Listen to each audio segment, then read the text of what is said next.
नमस्कार गुरुभक्तांनो.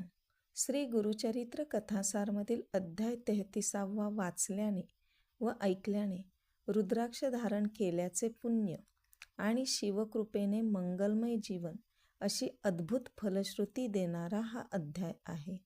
जेव्हा गुरुची कृपा आणि महादेवांचा आशीर्वाद एकत्र लाभतो तेव्हा भक्ताचे जीवन मंगलमय व्हायला वेळ लागत नाही. तर श्रद्धेने ऐका. सधर्मा आणि तारक. श्री गणेशाय नमः. नामधारक सिद्धाला म्हणाला, महाराज, श्री गुरूंच्या कृपेने दत्त विप्रास जीवनदान मिळाले. तो व त्याची साध्वी पत्नी नंतर श्री गुरूंच्या मठात गेली. त्यांना वंदन करून त्यांच्या सानिध्य बसली. मग पुढे काय झाले?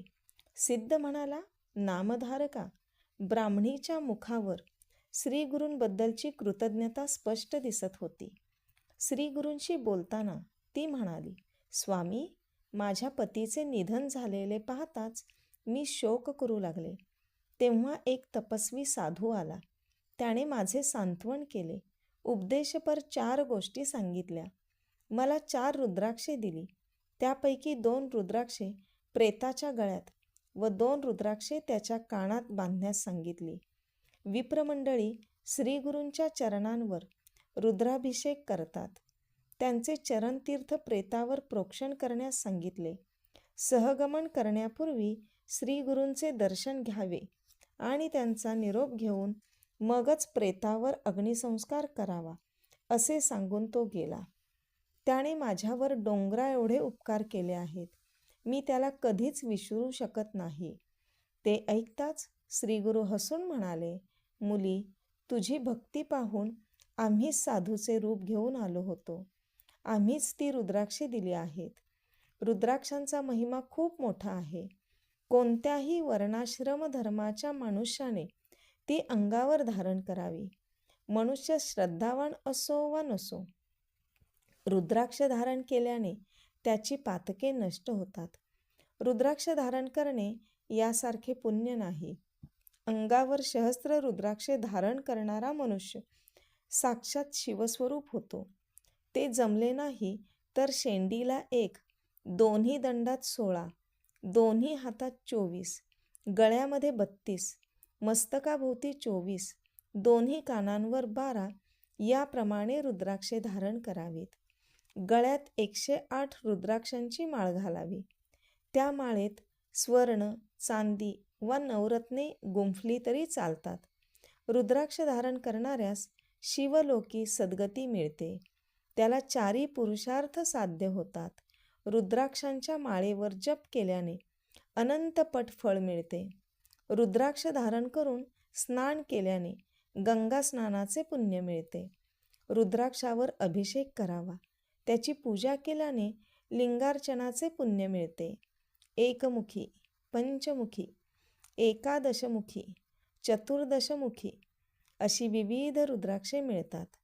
आता रुद्राक्षांचा प्रभाव किती थोर आहे ते स्पष्ट करणारी एक पुरातन कथा सांगतो, ती ऐका. पूर्वी काश्मीर देशात भद्रसेन नावाचा राजा होऊन गेला. सुधर्म हा त्याचा पुत्र.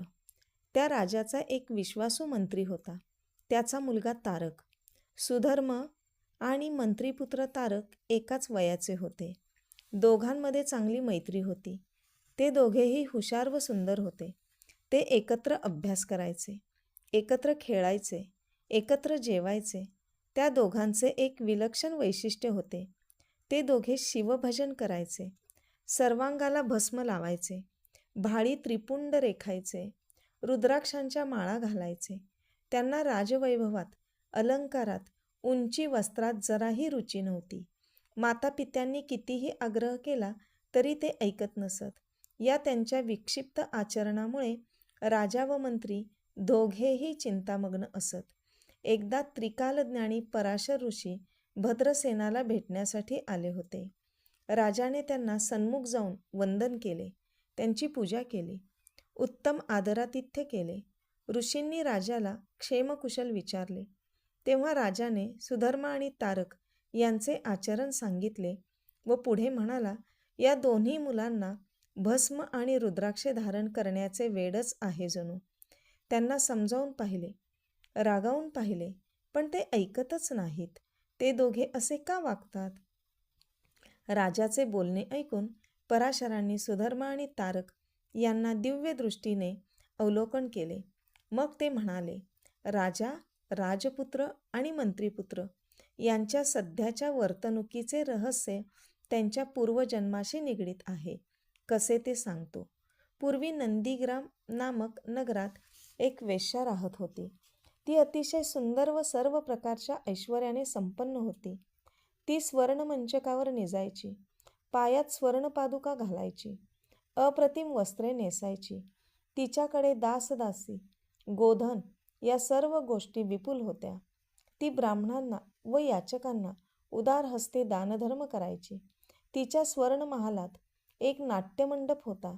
ती तेथे संख्यारहित नृत्य करायची.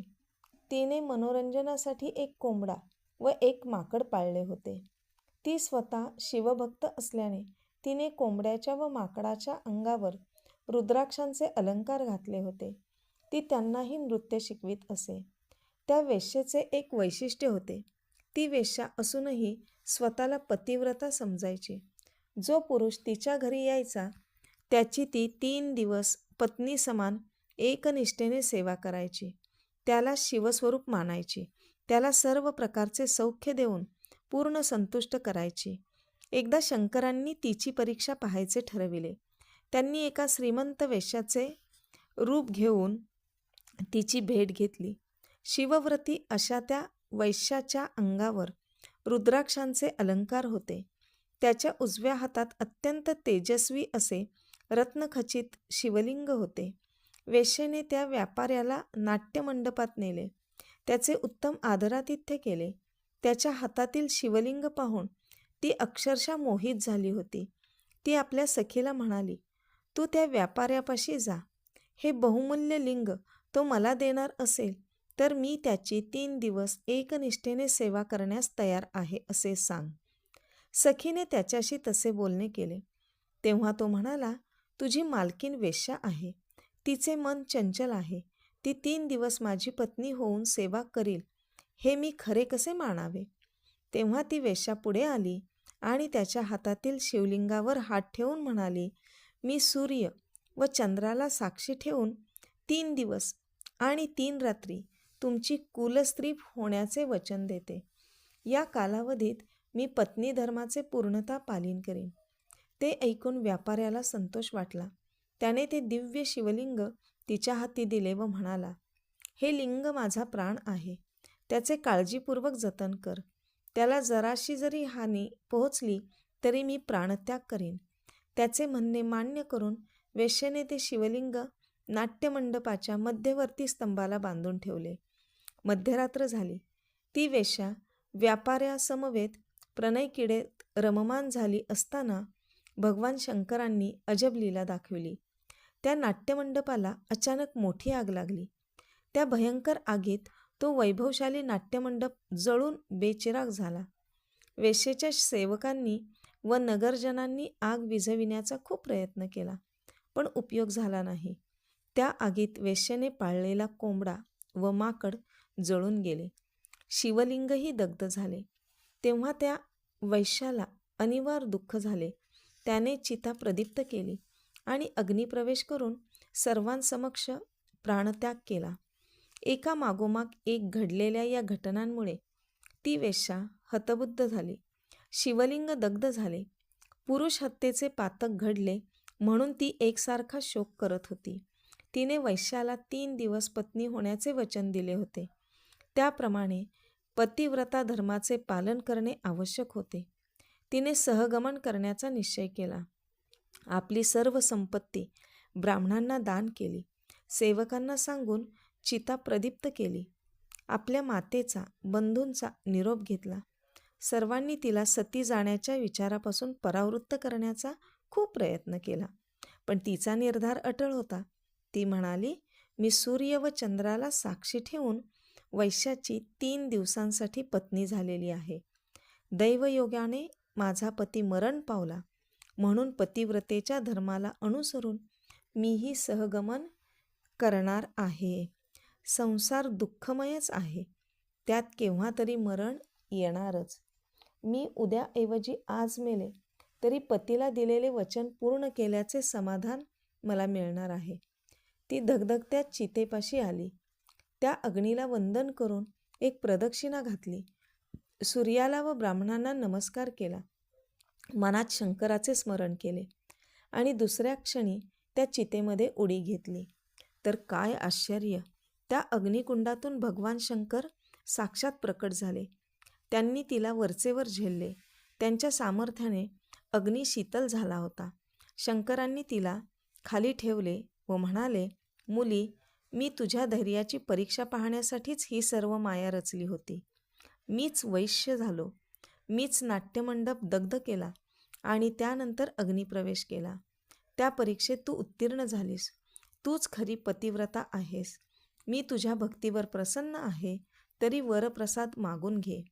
वेश्येने शंभू महादेवाला नमस्कार केला आणि विनम्रतेने म्हणाली, हे पशुपती, आता जन्ममरणांची यातायात नको. मला माझ्या आप्तस्वकीयांना व सेवकांना तुझ्या चरणी अक्षय स्थान दे. तिचे मागणे मान्य करून भगवान शंकरांनी त्या सर्वांना स्वर्गमार्गे शिवलोकी नेले. त्या वेश्येला दासदासी व परिवारासह मुक्ती दिली. पराशर पुढे म्हणाले, राजा भद्रसेना, त्या वेश्येच्या नाट्यमंडपात दग्ध झालेले माकड व कोंबडा यांना सध्या मनुष्यजन्म प्राप्त झालेला असून त्यापैकी एक तुझा पुत्र व दुसरा मंत्रीपुत्र म्हणून जन्माला आहे. त्या योनीत रुद्राक्ष धारण केल्यामुळे पुण्यवृद्धी होऊन त्यांना अत्युत्तम असा मनुष्यजन्म लाभला असून ते ऐश्वर्यात राहत आहेत. त्यांचे पूर्वजन्मीचे संस्कार अजूनही तसेच आहेत, म्हणून ते शिवभक्ती करतात, भस्म लावतात, रुद्राक्ष धारण करतात. त्यांचे पुण्य अगाध आहे. सिद्ध म्हणाला, नामधारका, पुढील कथेत रुद्राध्यायाचे महात्म्य स्पष्ट करण्यात येईल. ती कथा लक्षपूर्वक ऐक. आपल्याला अध्याय आवडला आहे तर व्हिडिओला लाईक करा व चॅनलला सबस्क्राईब करा आणि ऐका पुढील अध्याय. दत्तगुरूंच्या कृपेने तुमच्या सर्व मनोकामना पूर्ण होत. श्री गुरुदेव दत्त.